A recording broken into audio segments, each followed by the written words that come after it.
I want to just start today by, first of all, acknowledging the traditional custodians of the land where I am today, which is the Dja Dja Wurrung people of the Kulin Nations. And I'd like to pay my respect to their elders, past, present and emerging.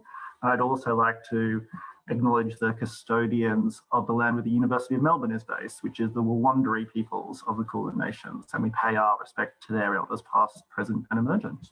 So today we have two great speakers who the HLEN community should be quite familiar with. We have Dr. Julian Copeland, who is a research fellow with the Melbourne Law School and the Biomedical Ethics Research Group at the Murdoch Children's Research Institute. His research interests include moral status issues, stem cell ethics, the emerging biotechnologies, and the methods of bioethics.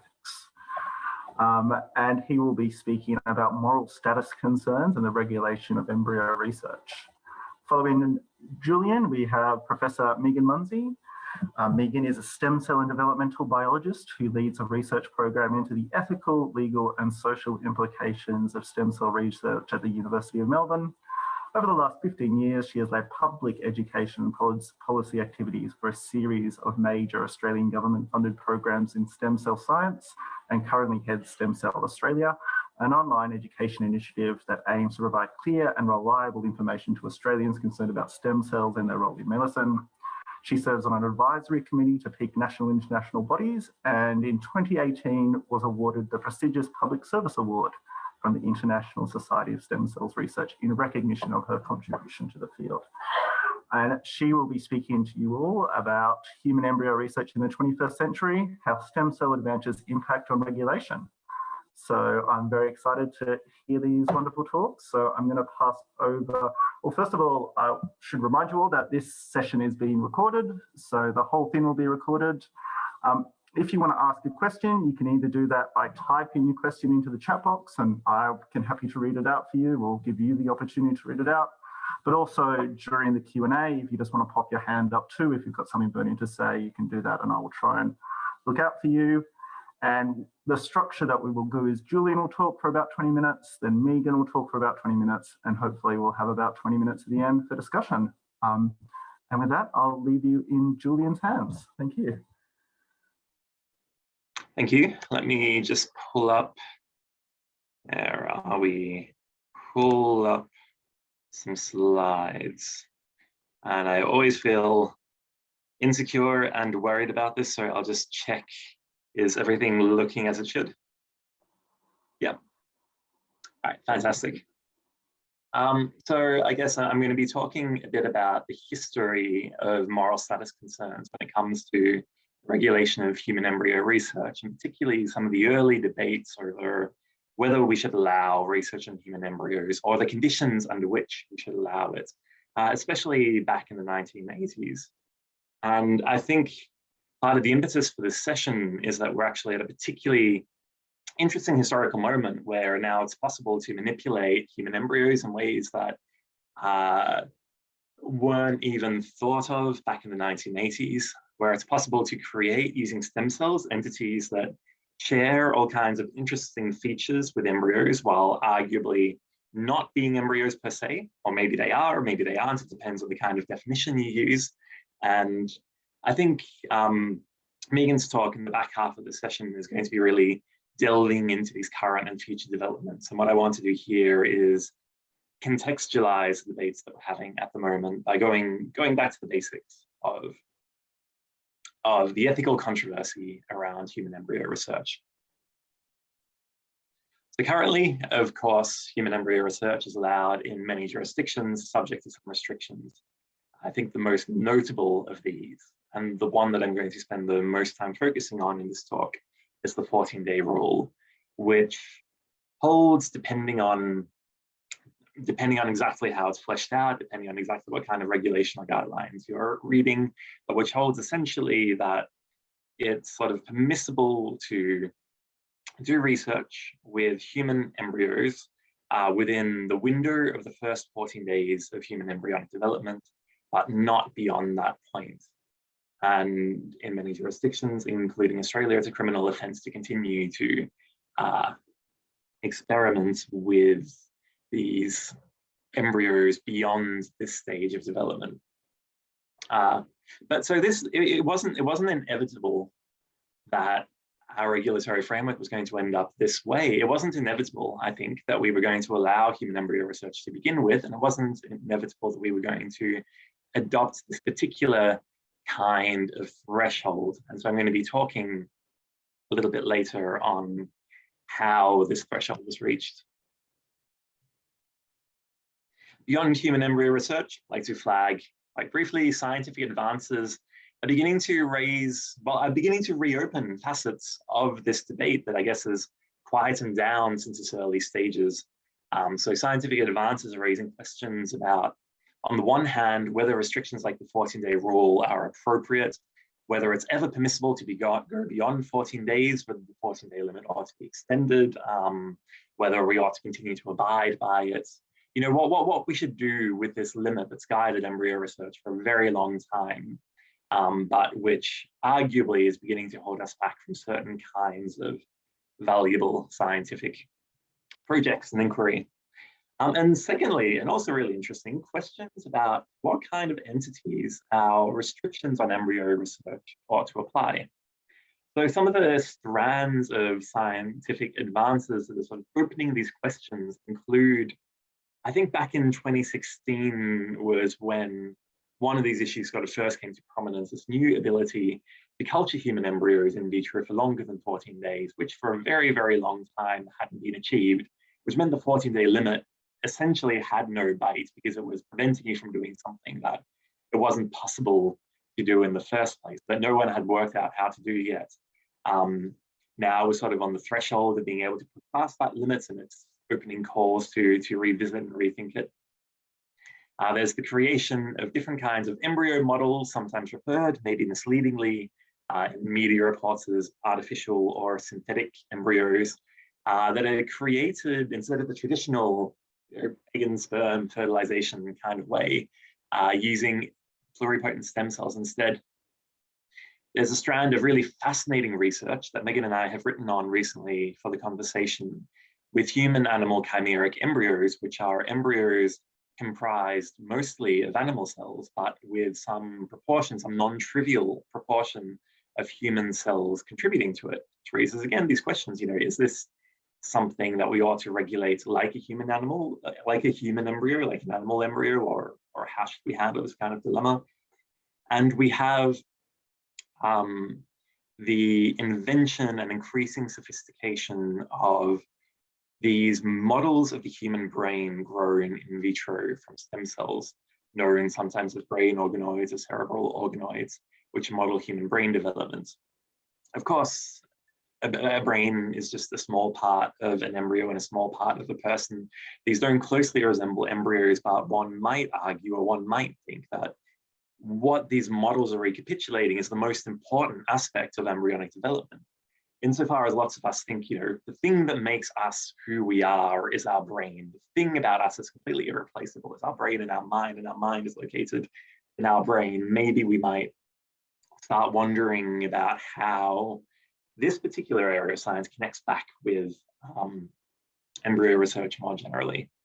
I'm going to place this to the side, and I'm going to focus from here on out just on the kind of history of the debate and some of the early ideas that have led to the 14-day rule. So the key question, why was the 14-day rule suggested in the first place? I'll focus on the Warnock report from the UK in 1984. This report wasn't the first report to suggest the 14-day limits. I believe that was a 1979 US Department of Health, Education and Welfare report on in vitro fertilization. But the Warnock report, I think, was the most influential. And unlike that earlier US report, its recommendations were actually carried into law. I'll list three possible justifications for this limit, drawing on the arguments in this report. And I'll note some possible objections or reservations we might have about each of them. I'm not going to be taking a firm stance on which of these justifications are the most convincing. I just kind of want to lay the groundwork for our moral thinking about this. I think asking this question is going to set us up nicely to begin to work out how to deal with these new forms of research using embryo-like entities and these new possibilities to push forward in vitro embryonic development further than we have been able to previously. So here we are, the Warnock report. 1984, a report from the UK by the Committee of Inquiry into Human Fertilisation and Embryology, chaired by the late Dame Mary Warnock. It made a number of suggestions, 64 suggestions on how to regulate IVF and embryo research. The majority focus on IVF, though some dealt with embryo research, and obviously that latter category is what we're focusing on here. It suggested the establishment of a body to license embryo research. It suggested the 14-day rule, that human embryo research should be allowed up to the 14th day of development. It led the UK government, after a kind of long hiatus, to eventually pass the Human Fertilisation and Embryology Act of 1990, which picked up on and incorporated a lot of the suggestions from this report. And it's been influential beyond the UK. A similar approach has been taken by a host of other countries, and it's been promoted by scientific societies, perhaps working through the argument somewhat independently, but there's still this kind of overlap when it comes to the 14-day rule. So as an example of the sort of influence of this rule, here is a table from quite a recent paper looking at human embryo and embryoid research policies in 22 top research intensive countries, where you can see in that little column that's been with the blue square around it highlighted, that this 14-day limit is quite widespread. Okay, so the meat of this talk is, well, why 14 days? And I'll go into and enumerate these reasons more carefully over the next few slides. First, I wanted to give a quote from quite a recent interview with Mary Warnock, where she was asked to reflect back on the consultation process and why this limit was chosen and the role that she saw it serving. And then, as she said, we picked 14 days because we learned that at about that time, the cells in the loose cluster that then existed began to differentiate into different types of cells and tissues. And that after this, the progress grew much faster.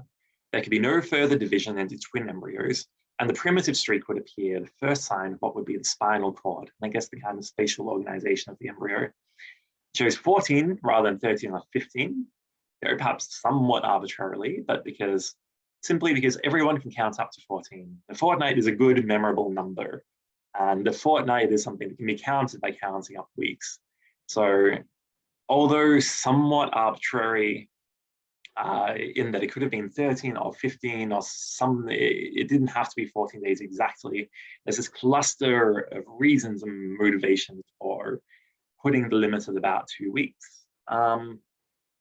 And some of the ideas here, well, there's the significance of the fact this is where the spinal cord, nervous system, where the embryo begins to take shape and the body plan begins to emerge. There's the fact that it's no longer possible for the embryo to divide. And so although they were expressed slightly differently in the report, you can see all of these ideas in the report itself. So first of all, what do we make of this claim that there's something significant in the fact that the embryo would no longer be able to divide and twin beyond about 14 days development? Well, it's mentioned in the report. I don't think the argument is laid out particularly clearly. I'm going to go look at a sort of reconstruction of this argument by a philosopher, Soren Holm, in a 2001 paper in Bioethics, where he sort of tries to capture the idea as follows. So the idea is, well, maybe only indivisible entities can have moral status. Twinning means that an embryo divides into several embryos, each one with a separate identity. Therefore, as long as twinning is possible, the embryo is not an indivisible entity. Twinning is possible up to the point when the formation of the primitive streak has been completed. Therefore, embryos are not indivisible until after the formation of the primitive streak has been completed. Therefore, embryos cannot have moral status until after the formation of the primitive streak has been completed. And although this argument as reconstructed here is put in secular terms, I think it's worth noting that the argument from twinning is often being discussed in a kind of non-secular Christian ethic context, against this kind of background where the moral status of embryos and fetuses was kind of seen as dependent on the possession of a human spiritual soul. And the link to this idea that, well, maybe the human spiritual soul is by conceptual necessity an indivisible entity, that it would be metaphysically weird if an early embryo could have one soul and then split into two, and then like the soul would be halved. This is really cohere with some of these sort of, I guess, natural feeling ways of thinking about the soul in this like Christian tradition. But at least as Holm puts it, this is trying to sort of reformulate it in secular terms. Okay, so this is the argument, but the question, and it's a question that Holm himself like runs with. So why link moral status to indivisibility? Why? What do we think of this first premise that only indivisible entities can have moral status? And there's a really interesting thought experiment that he presents. I want to kind of adapt a bit here, where we'll think, okay, well, let's imagine the brain of maybe a 5 or a 6-year-old child. Now, in very rare cases, it used to be the case that when a child had certain kinds of like epilepsy, encephalitis, brain cancer, especially in the 1960s and 1970s, they would undergo hemispherectomies. And this technique historically sometimes involved removing one entire hemisphere of the brain. And it's obviously a drastic measure. It hasn't been done very often for that very reason. But surprisingly, in some of the cases when this procedure was performed, especially when the child was quite young, they seem to suffer minimal long-term effects on memory, personality, and function. So here we have this kind of one brain that's sort of divisible into two, where one hemisphere can go on and form a complete person by itself. Now let's imagine that we then take the other excised hemisphere and we were to, obviously it's scientifically impossible at the moment, but I don't think it's logically or conceptually impossible. Let's say we were to then implant the second hemisphere in the brain, transplant it into the brain of a new child, and just sort of see what happens. And maybe theoretically, like we're in the realm of science fiction, but maybe theoretically we could end up with two people, two children that would have their own, you know, they would be their own individuals.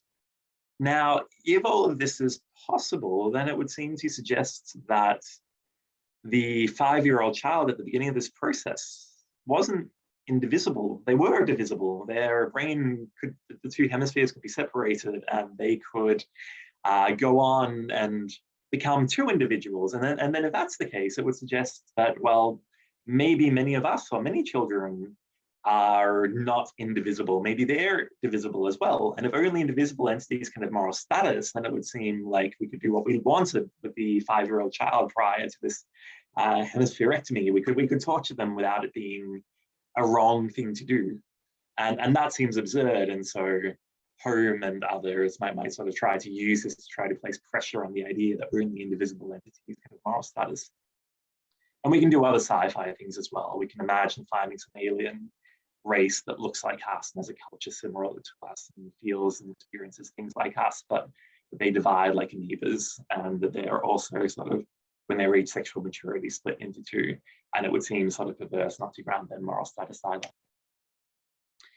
Next, we've got concerns about sentience, suffering, and moral status. So the primitive streak is a precondition for sentience, in that neurodevelopment only begins later down the process.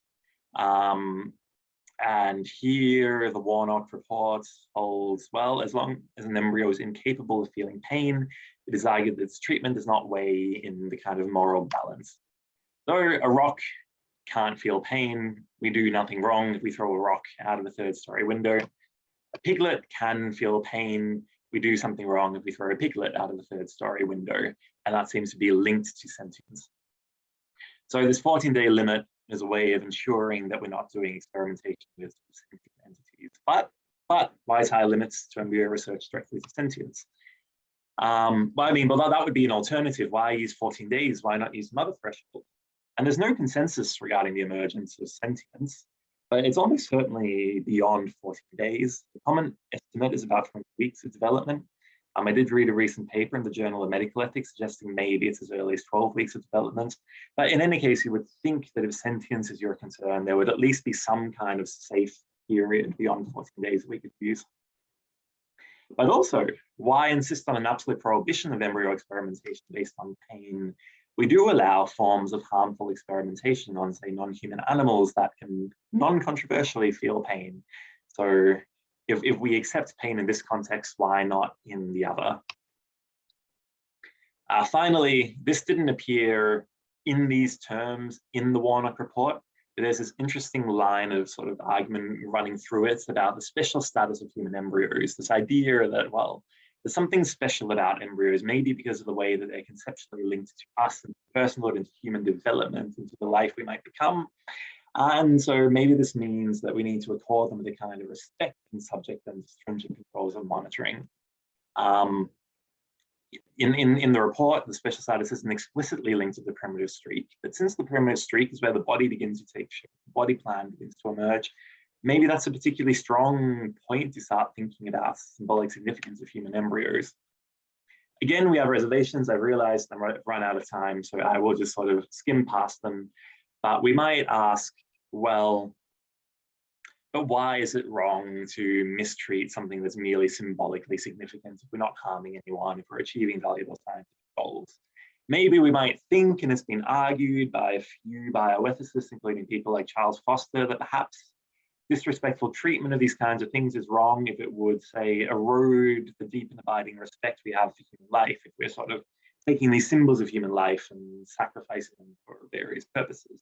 This is a speculative empirical point, and perhaps if we're really careful about how we communicate science, perhaps if we say, well, we're doing this to help sustain pregnancies, to help develop medical treatments, to help human life, well, maybe we can sort of ameliorate these concerns in that way. So we've got these three rationales. Personally, I'm the most sympathetic to the second, although I think they all have this kind of instinctive appeal, and they're all open to various kinds of reservations. And I think that looking at those, I'm not going to go there. I'll finish up now and let Megan talk.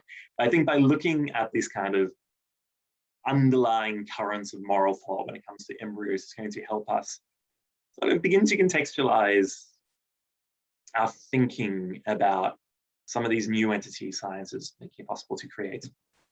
I'll finish up there. Thanks, Julian. Good restraint, letting Megan now speak. So Megan, we'd love to hear from you now.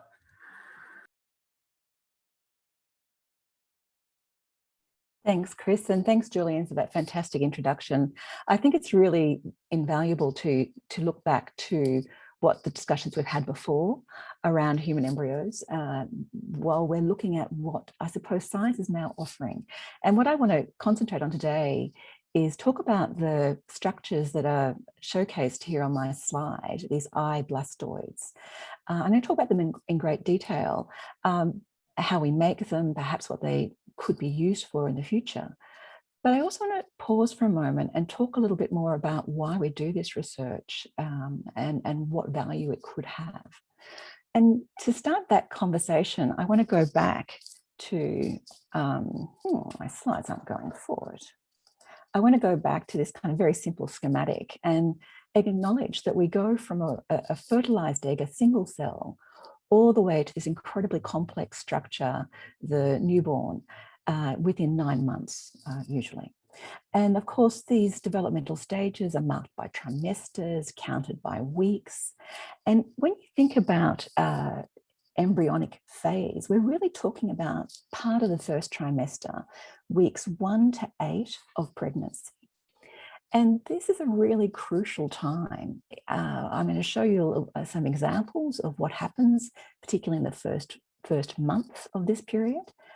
But this is a period where we know very little about what happens. When we think about fetal development, there are increasingly sophisticated ways to monitor, to observe, perhaps even to correct what's happening during fetal development. But during embryonic development, many women may not even know they're pregnant. Accessing the tissue is obviously very challenging. It's microscopic and very difficult to isolate, let alone request donation for. And whilst we have some historic archives of material from that time, it's relatively limited. This is, however, a very important time of development. Things go wrong here, pregnancies are lost, the embryos develop inappropriately and can lead to subsequent challenges. So could we model this stage of development? And of course, for decades, researchers have used animal models, but humans develop differently to animals. And I'll give you some specific examples in a moment. So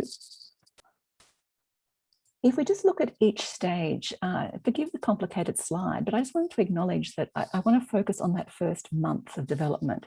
That is straight after fertilization. And I'm going to just give you some examples of key developmental structures and events during that period.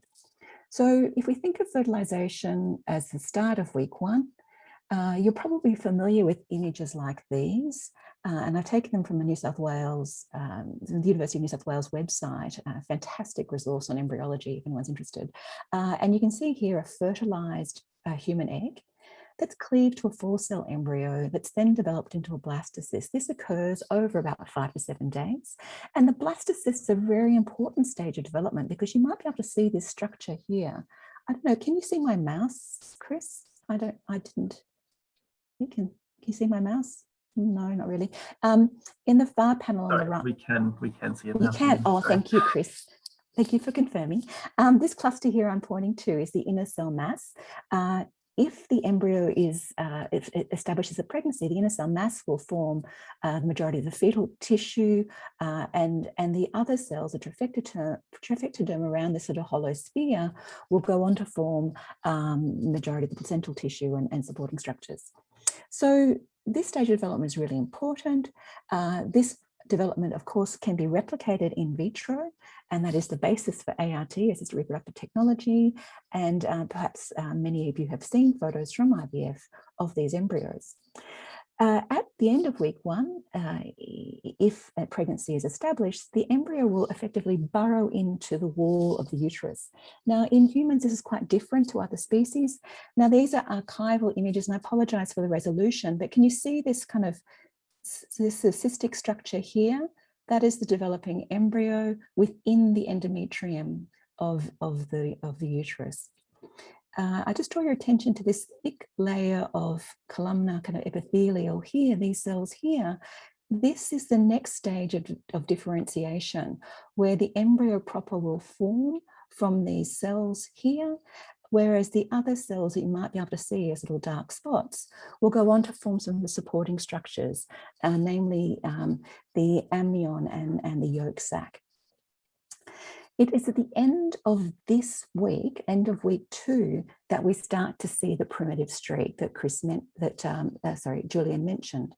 And it's the start of gastrulation. Now, this is a structure. This is that little disc I just showed you that has started to undergo a process where cells will start to gain, to be mapped to different cell fates. So they go through a process of differentiation where they start to gain gene expression patterns that will be their signature and what they will contribute to. And these, you might have heard of the germline lineages that are gained through this event. It is also the stage where you start to get a body plan formed, and you get basically a head to tail axis form, dorsal ventral. And these are just different images throughout this 3rd week. The next stage of development, and the final one I want to talk about now, is organogenesis. And again, you can probably see a slightly more sophisticated structure here. This is the developing notochord that will form the spinal cord. You can see the head structure here and here that will go on to form the brain. And you can possibly make out this little thing here, which is actually developing heart. During this week, this kind of complex structure will undergo a bit of basically embryo folding, and some of those external structures will become internal organs. And you can see perhaps an image here on the far right that you are more familiar with, resembling what you might think of as fetal development. And in this developing embryo, you can see the head. You can probably, if we're watching a video, well, you wouldn't do that because it's human, but in a mouse model, you would see the beating heart. So these are the kind of key hallmarks of development. What can science do? What can science replicate in a dish? So I'm going to go backwards. I'm going to start with what we've been able to do for quite some time now. And when I say quite some time, I mean really around the last decade.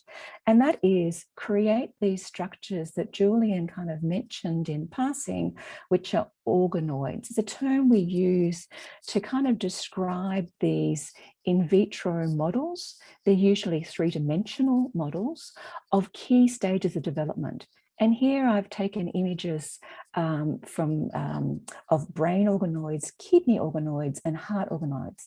And anyone who's perhaps familiar with some of the cellular architecture of those organs will see similarities with these key structures. Now, one of the things I wanted to share was when performing or creating these structures, researchers will use a methodology like this, where the cells may be initially grown on a two-dimensional flat surface. They may be then clustered. They may be then put in different culture media and suspended. They may be then transferred to a different culture environment, maybe something with more rigidity, as in this case, or then put in a spinning reactor. Now, this is actually the protocol that was published, or at least summarized, in a publication in Nature back in 2013. And it was actually the first image that I showed you of the brain organoid, and this was done by Madeline Lancaster in the UK. And I don't want to harp on this, but I just wanted to highlight that these changes in media, the changes in environment the cells are subjected to, is what really dictates their fate. The media contains different signaling factors, different growth factors that are basically coaxing a pluripotent stem cell, in this case, an embryonic stem cell derived from a human embryo initially. And again, just putting this in context, you remember the blastocyst I showed you at the beginning of my talk, and I mentioned the inner cell mass. These embryonic stem cells were derived from that inner cell mass. What's happened more recently, though, in the stem cell field, and here, I'm remembering again, human embryonic stem cells were only first identified in the late 90s, around 2007, or since 2007, we've been able to make very similar cells, very similar basic stem cells, actually from skin and from other body cells through a technique called induced or reprogramming, and these cells are called induced pluripotent stem cells.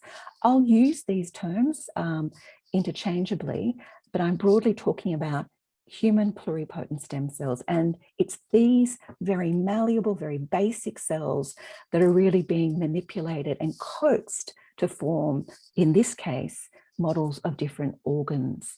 I should also mention that the rate limiting step, and Madeline and others have gone on from this initial publication to be able to keep growing more and more complex brain organoids. And in fact, they can keep these structures in culture for many hundreds of days now. This first protocol is only actually 15 days. So organoids have been used for quite some time to model that stage of development. What about going back along the sort of developmental timescale? You remember I was speaking about gastroloids. Well, this is a paper that was published in Nature last year by a UK group, a group from Cambridge. And you can see this three-dimensional structure that's being color-coded to represent the different patterns of genes that are being expressed. And when this work was published, they actually compared the structure that they created with this historic image, which they then also color-coded to show. Now, this is a gastroloid because it's modeling gastrulation. And you can see that the structure appears to have many of the similar characteristics to the superimposed historic structure. But the top area, which I think I explained earlier, will be the developing brain, is absent in these. Yet it has this sort of anterior posterior structure that's very reminiscent. So this is the first time that 3D organoid gastroloids have been created, and the research community is very enthusiastic about now being able to examine cell-cell interaction, gene pattern expression, and movement of cells in these structures. Previously, we have been able to culture human embryos derived from sperm egg fertilization out to some of the early stages of primitive streak formation, but or at least mimic that patterning. But I should mention, as Julian was talking about, we are unable to go past this first 14-day period. And we'll perhaps come back to talk a little bit more about that in the discussion. So this is a model that is very, very new, but promising. Like all models, it doesn't completely recapitulate. And of course, it doesn't have any of the supporting structure. So it can't develop into placental tissue. It certainly couldn't develop in utero. If we go back another week, you remember this embryoloid disc that I talked about. Researchers at MIT have been able to not only replicate that structure and this sort of asymmetrical division and the cells shown in green here that will give rise to the amnion. They've been able to do that at scale. So these are in micro wells, in micro chambers, and they can make many hundreds of those cells and then test how they respond, these clusters of cells respond to different compounds. But what I really want to focus on for the rest of the talk is blastoids. Now, you might have caught some of the news back in mid-March. The papers actually came out late March, but it sort of hit the internet on the 18th. And you remember I was talking about blastocysts earlier.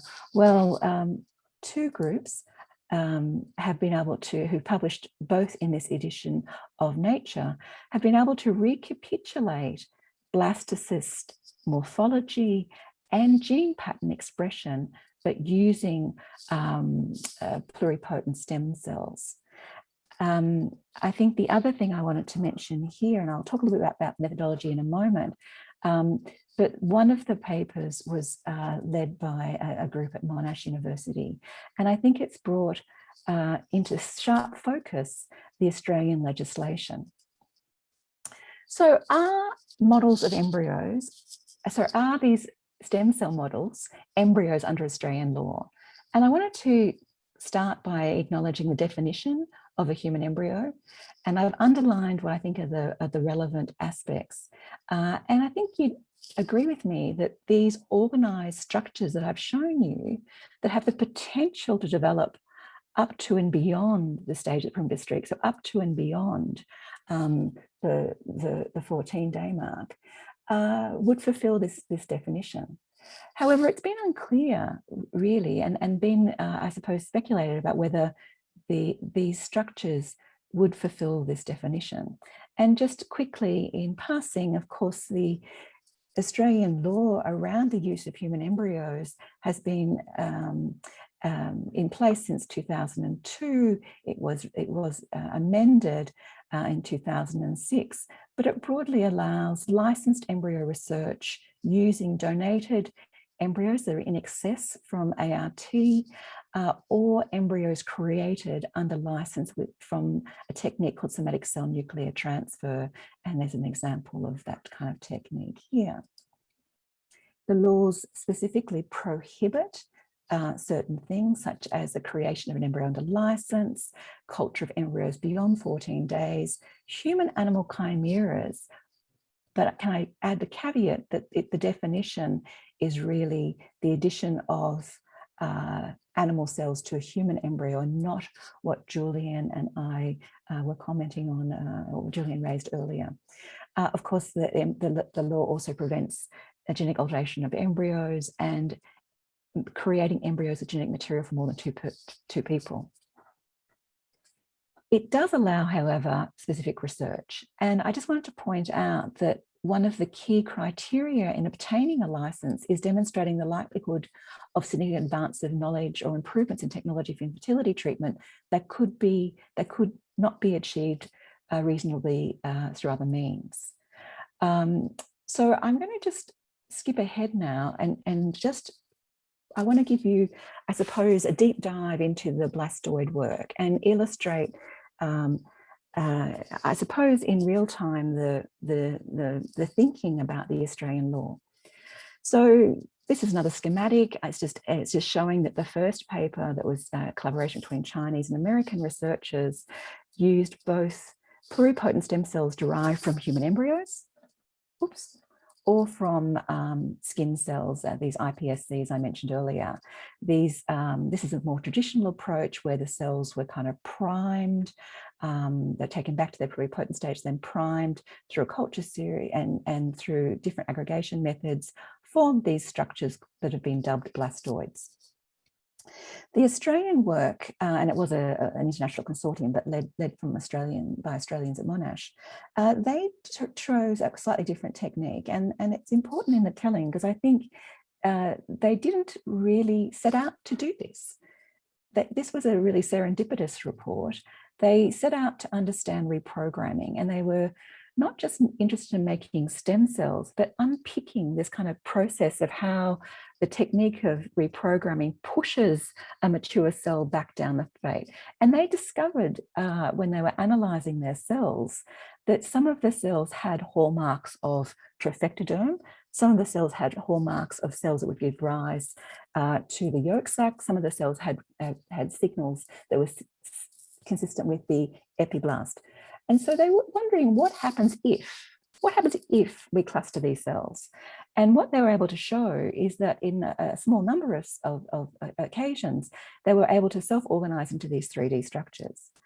And why I just wanted to labor that point is that if anybody's interested in, if you go to the paper and you look at the methodology, they have a quite protracted 2-paragraph statement around how they consider the ethics around this project.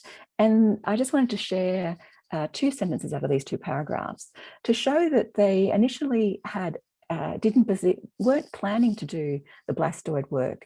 They were really just looking at reprogramming. They had ethics approval in place, but sort of a lower level ethics approval just from their institutional HREC. Once they discovered that they made these structures, they kind of stopped and thought, oh, and they contacted the NHMRC Embryo Research Licence Committee, which is the body that oversees this area under the Australian law, and were swiftly told that they could continue the kind of analysis of the structures they made, but they must stop producing blastoids whilst the committee considered whether these structures were indeed embryos. And I just wanted to, I have no idea how protracted that discussion was, other than I can see that on the 18th of March, which is the day the paper was published, the licensing committee did release a statement that clarified the point, that made it very clear that these blastoids are indeed seen as embryos, as fulfilling that definition that I shared with you a moment ago, and that a license would be required. So I'm just going to hop along just to conclude now, because I think I wanted to kind of give you this background because I think time has come that we should review this legislation.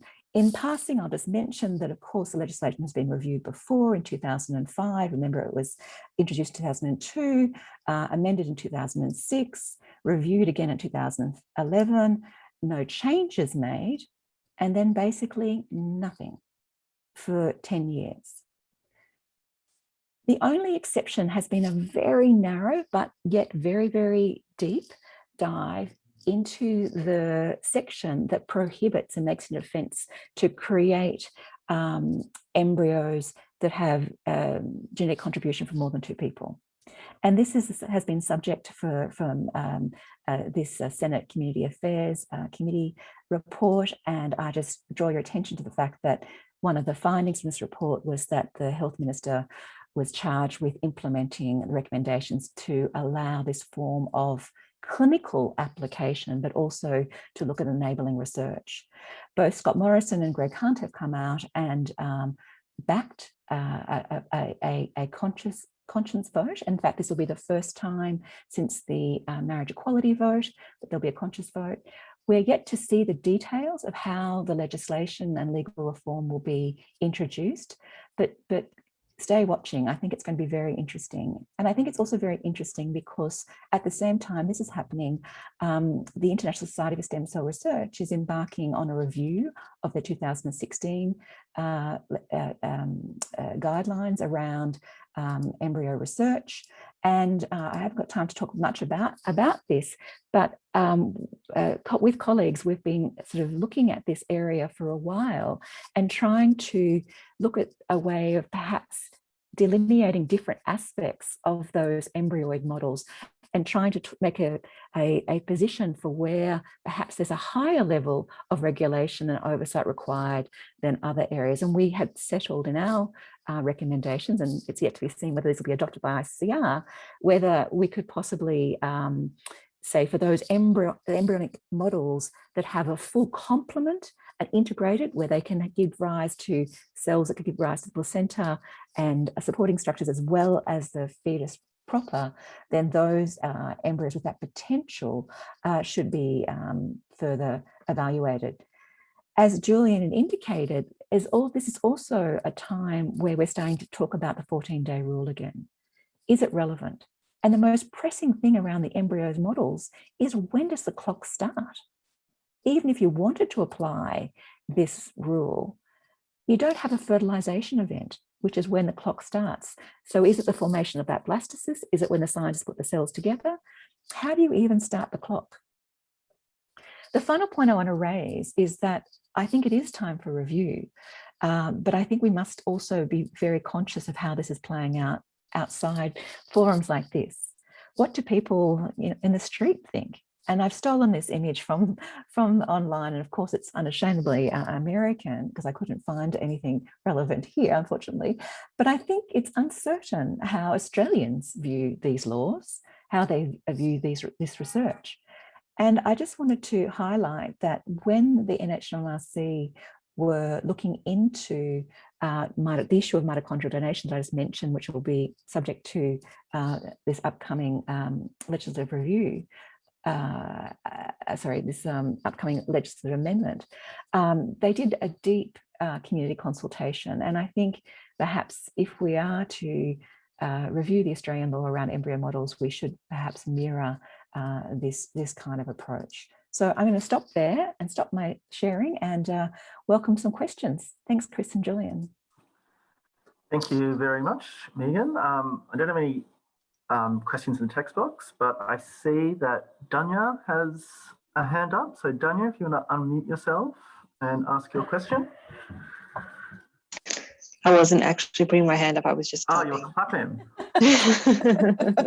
Well, what we'll do is I'll ask a question, and then if other people have questions, don't clap, but raise a hand so I can see and I can draw attention to you.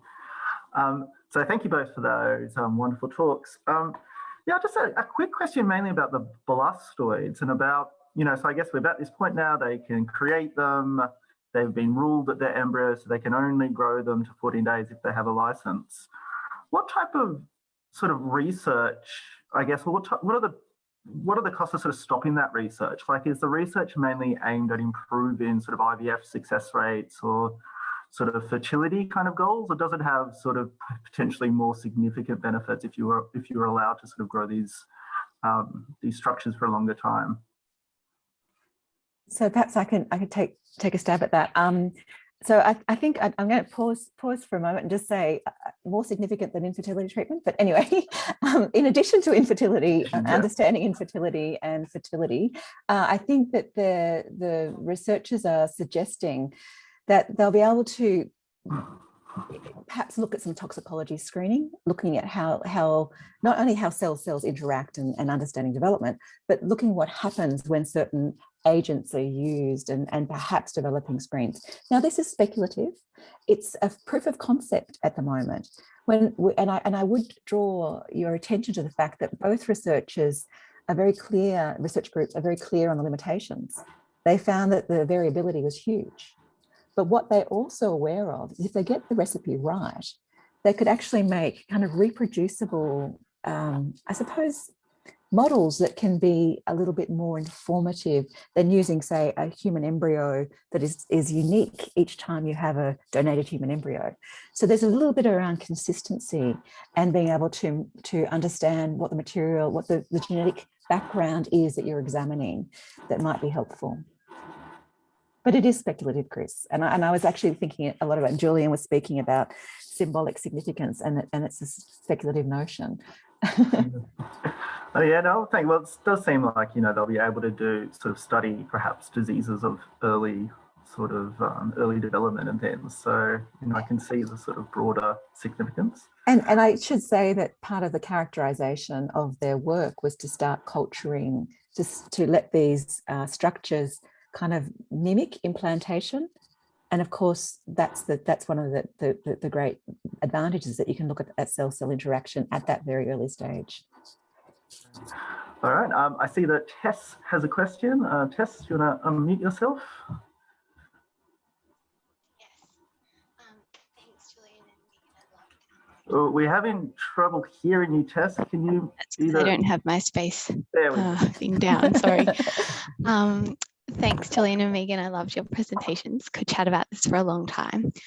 Megan, I have a question for you, and I mean this in a very general way, not specifically responding to the Monash study, although prompted by it. How, I'm scared to say genuine, but how much expectation do you think those types of projects raise in the scientists doing them about the likelihood of those types of embryonic structures coming up? And do you have views about the types of controls that law could put in to help respond to that? Like, do you think, for example, this is leading, but like that there should be a subset of licensing for work that might result in something like this, or any other suggestions? I'd be interested in your opinion. So I think, and it's interesting, I've talked to a lot of colleagues around the value of these models, and we don't know yet. We don't know really how valuable they'll be. We don't even know how representative they are, because what do you compare them to? So I think there's a lot of work to benchmark what these structures are. And I think, which is something Tess and you and I have talked about before, but and then I'll say it from my bitter experience as a bench scientist. In these challenging areas, I think we can easily overpromise, overstate. We're so keen to perhaps show value, recognize that it's controversial, hope that the work will lead to some benefit, that perhaps we can overstate the significance. I don't know if that's the case here yet. It's too early to tell. In terms of what can we do in terms of control, I'd like to hear whether Julian has any comments on this as well. I actually think that perhaps initially the embryo research licensing oversight is appropriate, and the fact that there is a formal reporting mechanism might be a good thing to monitor the development of this area.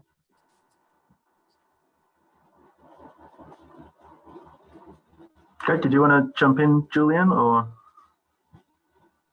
I'm sort of comfortable. Sort of take it. Yeah, just reflect on it. Reflect. All right. So I see a question from someone I'm assuming is MMTS, which I'm assuming is Michelle. It is Michelle Taylor Sands. Sorry, I just plugged in my initials. I didn't realize it doesn't make much sense. Thank you both. That was really fascinating, and so much clarity around the science, which for non-science people is really, really beneficial. My question is for Julian, and I just was wondering if you had sort of, if we were to move from the 14-day limit on embryo research, did you have a sense of what would be an appropriate limit and on what you would base? I know you've gone through the three sort of bases under the Warnock report, and you seem to sort of favour the sentience one, or think that that has the most was the most compelling. But yeah, I'd just be curious as to your views around that limit. Yeah, so I mean, my views are definitely. Yeah, I think it seems like the quality that's going to do the most to separate a human embryo with moral status from an early human embryo without moral status has got to be something linked to sentience. It's got to be something linked to there being a thing that is having some kind of experience that you're using in experimentation or using in research. I think the really big challenge is that there's all of this uncertainty about the point at which sentience kicks in. Having said that, 14 days seems like this very conservative approach where we pick a threshold where even the beginning of the development of the precursors of sentience hasn't started yet.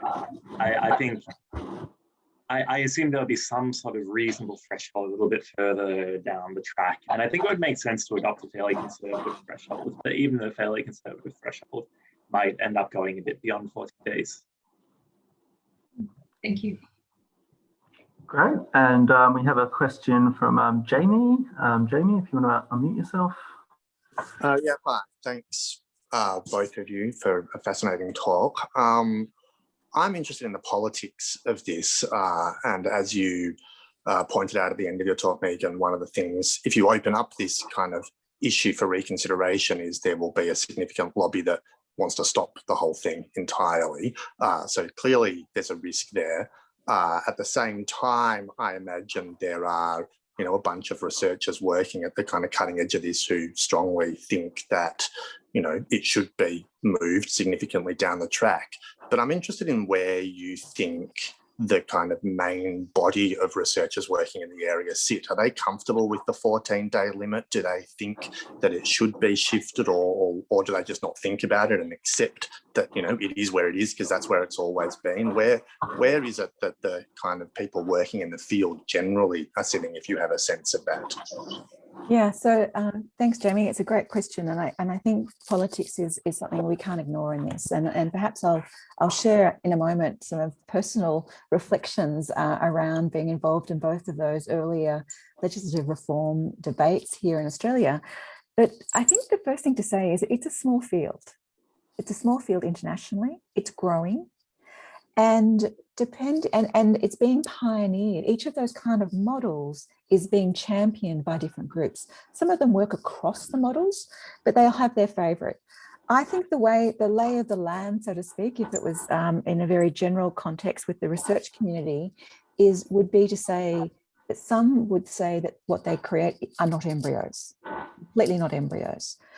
I think, and here I think I'd make a delineation between those structures that have the full complement, that given the right environment, they could form placenta and fetal tissue, versus those that are only kind of looking at one discrete event. So I think that would be the first delineation. The politics is interesting, and I think I'll just share briefly my experience working with Kay Patterson, who led the private members bill that introduced reform in Australia back in 2006. Kay was always saying, and I'd been involved because I did some of the proof of concept work around somatic cell nuclear transfer for therapeutic planning. And Kay was always saying, where are the researchers? Where are the researchers? She'd had lots of people lobbying to have the research, as you say, perhaps removed as an option, but hardly any researchers. And I think that critical mass and that engagement and debate is going to be really essential. And I have been fascinated watching the mitochondrial donation debate, and it's being very much championed by the patient community and by some experts, both clinical and scientific experts, who've worked with that group. So in this case, who are going to be our community partners if we were to lobby for significant reform? I think it's going to be kind of challenging. It certainly wouldn't be the large scale mass screening I mentioned earlier. I think that may not float well. Great, guys. Well, I'm just looking at the clock and it's exactly 2 o'clock. So you've timed this perfectly. I want you to all join me in thanking Julian and Megan for a wonderful talk. And we will hope to see you next month for the May HLEN Lunchtime Seminar. And yeah, I hope to see you all then, and have a lovely afternoon, everyone.